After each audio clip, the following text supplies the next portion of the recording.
Nationalism کے extreme concepts کے ذریعے ہم نے اپنے خط کو بونا کر دیا ہے, ڈوارف بنا دیا ہے اپنے آپ. Civilizations, they never die, they always commit suicide.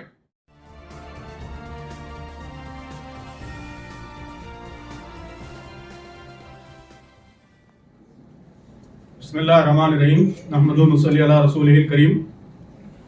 Idea of India کیا ہے, اس کی کیا ضرورت ہے, اور اس سے ڈیویشن کن کن فرنٹس پر ہو رہا ہے, اور آخر میں یہ کہ اس کا سولوشن کیا ہے, کیسے پریزرو کیا جا سکتا ہے.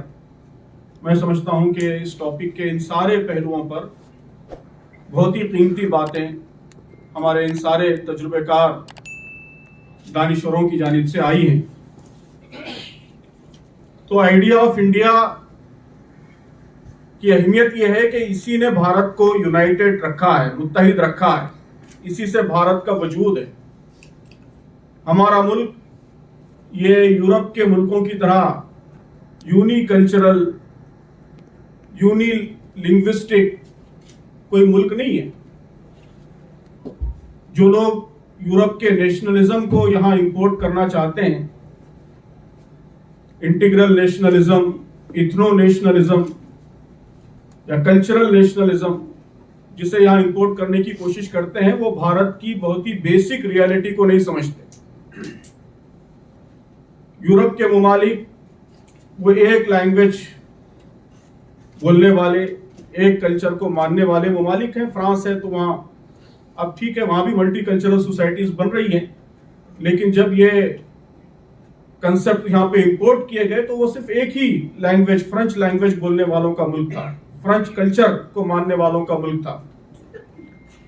ہمارے ملک کا معاملہ یہ ہے کہ ابھی 2-3 سال پہلے سینسس کمیشن کی جانب سے لنگوسٹک سروے آیا ہے, جس میں کہا گیا کہ ہمارے ملک میں جو لینگویجز بولی جاتی ہیں ان کی تعداد 19,500 ہے. 19,500 بھاشائیں بولی جاتی ہیں. طرح طرح کے کلچرز ہیں, کئی ریلیجنز ہیں, لوگوں کے الگ الگ لائف سٹائلز ہیں, الگ الگ ہسٹریز ہیں. جیسا کہ ابھی بہت ہی خوبصورت کویتا رابندر ناتھ ٹیگور کی آپ کے سامنے پیش کی گئی کہ الگ الگ جگہوں سے لوگ آئے ہیں, ان کی ہر ایک کی لیگیسی ہے, ہر ایک کی اپنی ہسٹری ہے. تو ایسے multi cultural, multi ethnic, multi linguistic ملک کو جوڑنے والی جو چیز ہے وہ خواب ہیں, وہ ڈریمز ہیں, وہ ویلیوز ہیں جو ہمارے کانسٹیٹیوشن میں بیان کیے گئے ہیں کہ ہمارے نیتاؤں نے کچھ ویلیوز کی بنیاد پر, کچھ خوابوں کی بنیاد پر اس ملک کو متحد رکھا ہے. تو آئیڈیا آف انڈیا دراصل انہی ویلیوز کا نام ہے. وہ کیا ہے؟ اس کا سب سے important source constitution of India ہے. اس کے ساتھ ساتھ پارٹ 3 ہمارے کانسٹیٹیوشن کا, جس میں تفصیل سے لوگوں کے حقوق بتائے گئے ہیں, فریڈم, کہ کیا کیا آزادیاں یہاں لوگوں کو حاصل ہیں, اس کی تفصیل بیان کی گئی ہے.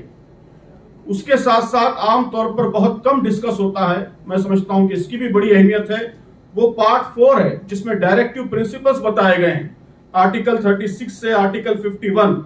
آرٹیکل 38 میں کہا گیا کہ یہ ملک ایک ویلفیئر اسٹیٹ ہوگا, کہ یہاں کی بنیاد سارے لوگوں کا ویلفیئر ہوگا, غریبوں کا ویلفیئر کیا جائے گا, انکم انیکوالٹی ختم کرنے کی کوشش کی جائے گی. آرٹیکل 39 اس میں کہا گیا کہ جو دولت کریٹ ہو رہی ہے اس کا ایکویٹیبل ڈسٹریبیوشن ہوگا, کانسنٹریشن آف ویلتھ کو روکا جائے گا. تو یہ بھی آئیڈیا آف انڈیا کا امپورٹنٹ پارٹ ہے. یہ وہ خواب ہیں, وہ ڈریم ہے جس کی بنیاد پر اس ملک کو متحد رکھا گیا ہے. آرٹیکل 51A اس میں فنڈامنٹل ڈیوٹیز بتائی گئی ہیں. کہا گیا ہے کہ ہارمونی, بردرہڈ, یہ ہر سٹیزن کی رسپانسبلٹی ہوگی کہ وہ اس کو انشور کرے, اس کو یقینی بنائے. تو یہ وہ تفصیلات ہیں جس سے انڈیا کا آئیڈیا, جسے آپ نے بہت خوبصورت نام دیا ہے بھارت بھاونا, بھارت بھاونا کی تشکیل ہوتی ہے. تو اسی جذبے نے, اسی بھاونا نے اور انہی ویلیوز نے اس ملک کو متحد رکھا ہے. اور کوئی بھی ملک جس میں اس طرح مختلف کلچرز پائے جاتے ہیں, مختلف مذاہب کے ماننے والے لوگ رہتے ہیں ایک ساتھ, وہاں اس کے علاوہ کوئی سولوشن نہیں ہے کہ آپ کچھ ویلیوز کو, کچھ قدروں کو آئیڈیا کی بنیاد بنائیں. تو جیسا کہ بات تفصیل سے آئی کہ اب اس وقت سب سے زیادہ اسی آئیڈیا کو نقصان پہنچانے کی کوشش ہو رہی ہے. تو یہ نقصان صرف مسلمانوں کو نہیں ہوگا, صرف عیسائیوں کو نہیں ہوگا, اصل نقصان پورے ملک کو ہوگا. ملک کے رہنے والا ہر انسان اس کے ریسیونگ اینڈ پر ہوگا. اس کو آج نہیں تو کل اس کے شدید نقصان سے, اس کی ہلاکت سے دوچار ہونا پڑے گا. اس لیے یہ غلط فہمی بھی ہم کو نچلی سطح پر ہر لیول پر جا کر دور کرنی ہوگی کہ جو کچھ ہو رہا ہے اس کا نقصان مسلمان اٹھائیں گے یا عیسائی اٹھائیں گے, نہیں, بلکہ اس ملک کا ہر شہری اٹھائے گا.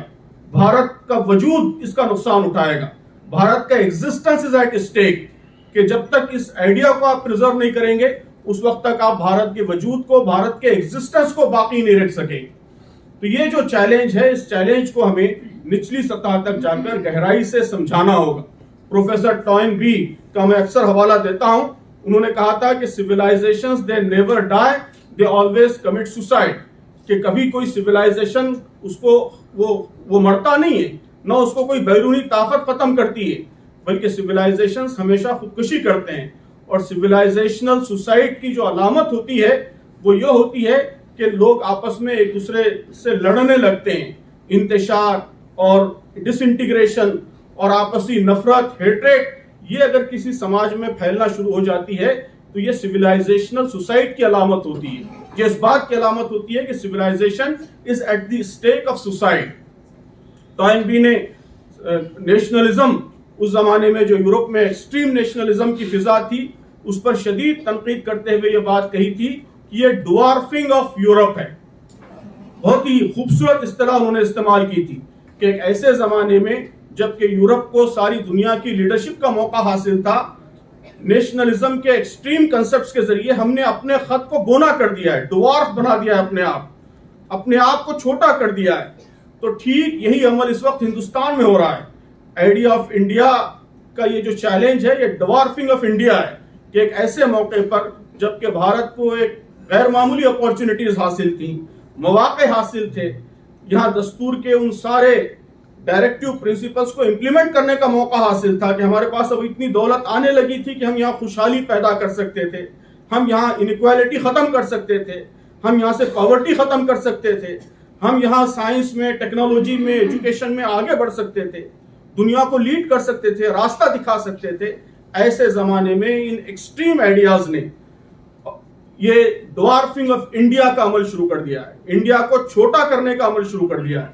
تو یہ بات بھی نچلی سطح تک, ایک ایک آدمی تک پہنچانے کی ضرورت ہے. اس کی بنیاد پر لوگوں کو ایجوکیٹ کرنے کی ضرورت ہے. تو میں سمجھتا ہوں کہ بہت ہی تفصیل سے یہ بات ہمارے سامنے ابھر کر آئی ہے کہ آئیڈیا آف انڈیا کیا ہے, اس کی اہمیت کیا ہے, اور اس کو پریزرو کرنا, اس کی حفاظت کرنا کتنا ضروری ہے. اب اس کے لیے کرنا کیا ہے, میں سمجھتا ہوں کہ اس سلسلے میں بھی بہت سے اہم سجھاؤ, بہت سے اہم مشورے آئے ہیں. میں 2-3 باتیں اس حوالے سے رکھتے ہوئے اپنی بات ختم کروں گا. سب سے پہلی چیز تو وہی ہے جس پر سبھی لوگوں نے بات کی ہے کہ بڑے پیمانے پر بیداری لانے کی ضرورت ہے. یہ 75 سال آزادی کو ہو رہے ہیں. لائق صاحب نے بہت صحیح کہا کہ یہ انٹروسپیکشن کا اور کورس کریکشن کا موقع ہے.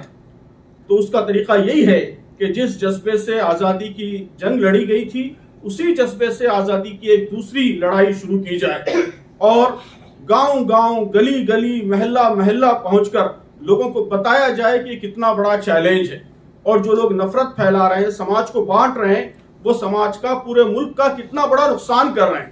وہ کسی ایک کمیونٹی کا نقصان نہیں کر رہے ہیں, سارے ملک کا نقصان کر رہے ہیں. یہ بات بڑے پیمانے پہ ایجوکیٹ کرنے کی ضرورت ہے. یہ مسئلہ صرف پولیٹیکل ریزسٹنس سے حل نہیں ہوگا, صرف لیگل ریزسٹنس سے حل نہیں ہوگا, وہ سب بھی امپورٹنٹ ہے, لیکن اصل جو مسئلے کا سولوشن ہے وہ لوگوں کے ذہنوں کی بیداری ہے. لوگوں کو سمجھانا ہے, ایجوکیٹ کرنا ہے کہ میڈیا, سوشل میڈیا کے ذریعے کس طرح کا مائنڈ بنایا جا رہا ہے. یہ جو مائنڈ بن رہا ہے یہ سارے ایویل کی جڑ ہے, سارے مسئلے کی جڑ یہ مائنڈ ہے.